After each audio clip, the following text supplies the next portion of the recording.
ஏண்டி என்ன தைரியம் இருந்தா என்கிட்டயே வேலை போறேன்னு சொல்லுவேன். இந்த ஐடியா உனக்கு யாரு கொடுத்தா? யாரு கொடுத்தா?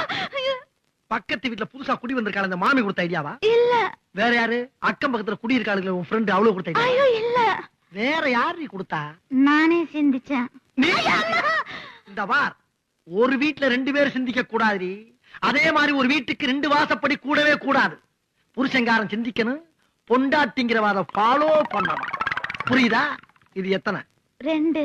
இது 1. 2ஐயும் சேர்த்தா 3. இல்ல 4. 2 1 3 தாங்க வரும். அது பள்ளிக்கூடத்து கணக்கு, இது புருஷன் கணக்கு. புருஷன் சொன்னா 2 1 4. இப்ப சொல்லி எத்தனை? 4. இத நீ கடைசி வரைக்கும் ஃபாலோ பண்ற. அப்படி ஃபாலோ பண்ணேனா பீச்சுக்கு பக்கத்துல கண்ணகி சிலை இருக்கு பத்தியா, அங்க என் பொண்டாட்டியும் பத்தினின்னு உனக்கு ஒரு சிலை வைப்பேன். இதுல நீ ஏதாச்சும் மிஸ் ஆன அப்படியே கண்ணம்மாப்பட்ட சுடுகாட்டுல கொண்டு வச்சு உன்னை உசுரோட சமாதி ஆக்கிடுவேன். புரியுதா? Door lock. அப்புறம் வேலைக்கு போறேன்னு சொன்ன பத்தியா, அத அம்புட்டையும் மனசுக்குள்ள போட்டு புதைச்சிடுற. என்ன இருந்தா ஊருக்கு இல்லைன்னா சாமிக்கு. என்னடா அங்க சத்தம்? இந்த கிளம்பிட்டேன்.